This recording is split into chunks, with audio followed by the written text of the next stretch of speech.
KPU Kabupaten Cilacap kembali menggelar debat kedua antara pasangan calon bupati dan wakil bupati Cilacap yang digelar di Ballroom Aston Inn Hotel Cilacap, Rabu 30 Oktober 2024. Debat kedua, para paslon beradu gagasan terkait pembangunan berkelanjutan yang dihadiri para pendukung dan pemimpin partai pengusung. Berikut beberapa program dan visi misi pasangan calon bupati dan wakil bupati Cilacap, Auludin Muri, APMM, dan Vicky Ferenita Yudasoka, SIP, yang dikemukakan di forum dalam debat terbuka kedua Pilkada Cilacap tahun 2024.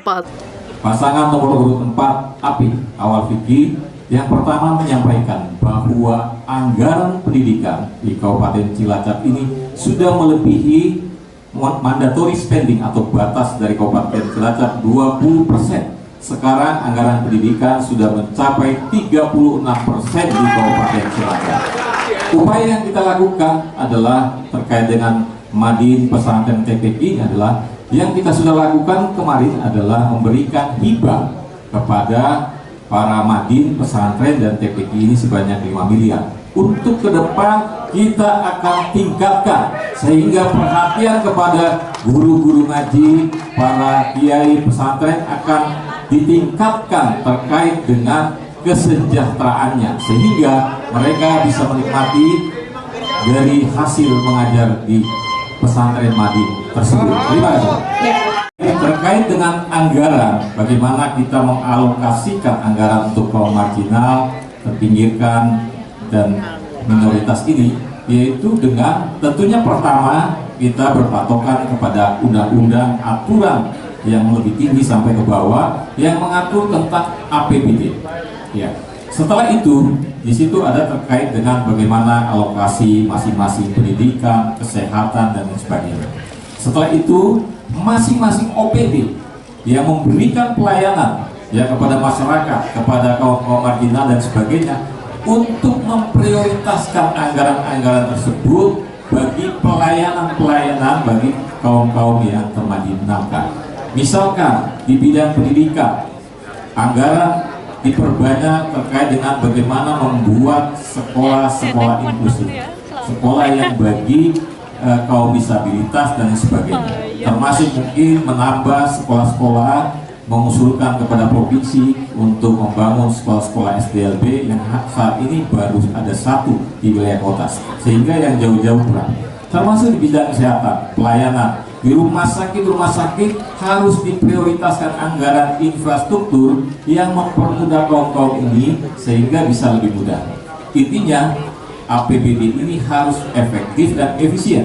Kuncinya bagaimana kita meningkatkan pendapatan sehingga pembelanjaan kita ini bisa memenuhi tadi kebutuhan-kebutuhan di OPD-OPD yang ada yang memberikan pelayanan kepada kaum-kaum termarginalkan ini, sehingga dalam pelayanan publik sesuai dengan program prioritas kami yang kedua, digitalisasi dan kemudahan-kemudahan di dalam pelayanan publik termasuk kaum-kaum marginal tersebut. Terima kasih. Yang ketiga, pasangan nomor 3 Pak Samsul, anggaran semua kita sudah ciptakan, kita sudah termasuk bos.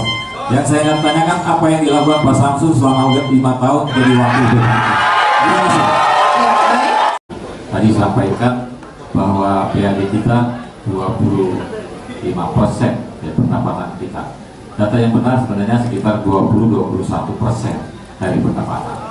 Upaya yang akan kita lakukan adalah tentunya karena PAD ini bersumber dari pajak, retribusi, kemudian bersumber dari dana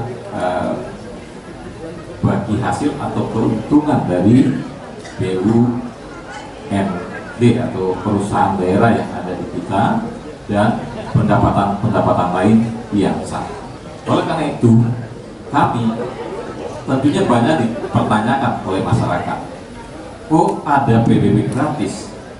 Padahal kita berupaya untuk meningkatkan pendapatan. PBB ini merupakan bagian dari PAD.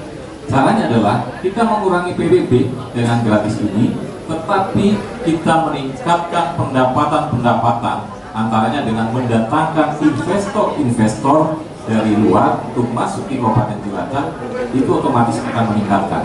Termasuk upaya kita menambah program kami menambah rumah sakit umum daerah.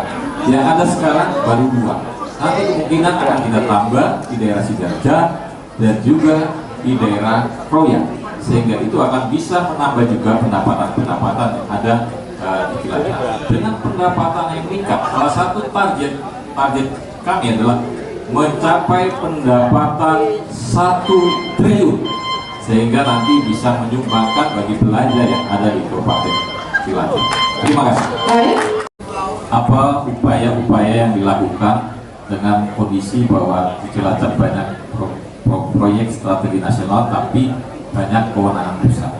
Ini tidak apa-apa, karena otomatis proyek-proyek strategi nasional itu di Cilacap mempunyai efek domino yang luar biasa. Dengan adanya Pertamina, PLTU, pabrik-pabrik lain, ya, semen, itu otomatis tinggal di Cilacap, perlu makan minum di Cilacap, otomatis semua perekonomian akan bergerak, restorannya, hotelnya, dan lain sebagainya. Terus upaya yang selain itu juga kita mengupayakan kepada pemerintah pusat untuk mengusulkan perubahan undang-undang tentang perimbangan keuangan pusat dan daerah. Di situ Pertamina harusnya kita mempunyai jatah yang lebih, tapi karena kita cuma pengolah, ya, dan bukan penghasil, sehingga jatahnya cuma 1%. Di tahun lalu cuma 400 juta. Kemudian upaya yang kita lakukan, kami sudah menyiapkan kawasan-kawasan industri dan kawasan-kawasan peruntukan industri yang kita panggil investor-investor untuk berbisnis, berusaha di Cilacap. Proyek yang ada atau kawasan industri yang kita sudah siapkan, misalnya di Karangkandri ada 82 hektar yang sudah siap. Kemudian di Cilacap Barat ada di kawasan Cipari yang juga sudah siap, termasuk kawasan peruntukan yang lain. Kawasan peruntukan Buton itu kurang lebih ada 1.500 lebih kawasan peruntukan industri. Kemudian di Kutawaru ada 800 kawasan peruntukan industri, termasuk juga di Kusubian ada 1.500 kawasan industri yang investor masuk. Terima kasih. Ya, baik. Terima kasih. Saya akan menambahkan program dari paslon nomor 4, yaitu awal fikih terkait dengan kesehatan gratis. Jika kita turun langsung ke lapangan, itu banyak sekali kendala-kendala, seperti akses melahirkan ibu yang sulit karena terkendala puskesmas jauh. Lalu yang tidak kalah penting adalah kalau BPJS-nya bermasalah, datang ke rumah sakit, sudah sakit, disuruh nunggu lama-lama, tidak langsung ditindak. Jadi dengan program kesehatan gratis, kami pastikan setiap orang yang datang ke rumah sakit bisa langsung dilakukan tindakan. Tidak peduli BPJS-nya mati dan lain sebagainya. Yang penting jaminan kesehatan bisa langsung teratasi, datang ke rumah sakit bisa langsung diobati dan ditindak supaya kesehatan itu kembali kepada semuanya. Jadi memang itu sangat penting. Terima kasih.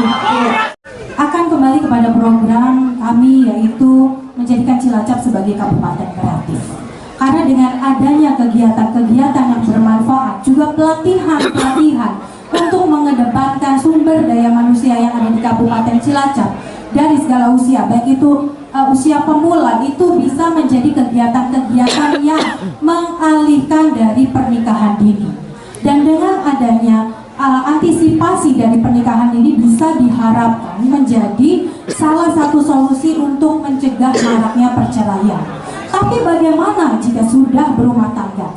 Tidak bisa dipungkiri, data tertinggi perceraian disebabkan oleh faktor ekonomi. Selain itu ada kekerasan dalam rumah tangga dan lain sebagainya. Jadi saya yakin pemerintah Cilacap saat ini sudah memiliki instansi-instansi dan gerakan-gerakan untuk penyuluhan langsung terjun ke lapangan, dan itu akan kami optimalisasi. Selain itu yang terpenting, saya memiliki program untuk terjun langsung ke masyarakat, membuat rumah curhat. Dari rumah curhat itu bisa menjadi tempat dan wadah bagi seluruh masyarakat untuk lebih dekat, sekedar bercerita, sekedar menumpahkan rasa, dan itu semua penting. Terkadang tidak semuanya membutuhkan solusi, hanya ingin didengar. Mereka tidak tahu harus kemana bercerita. Jadi saya pastikan saya terjun langsung ke masyarakat untuk mengatasi permasalahan-permasalahan tersebut. Dan tadi salah satu solusi untuk peningkatan ekonomi adalah kita akan memberikan banyak pelatihan-pelatihan dan mendatangkan investasi dari luar untuk memperluas lapangan pekerjaan yang ada di Kabupaten Cilacap untuk jauh lebih maju dan percaya. Amin. Terima kasih.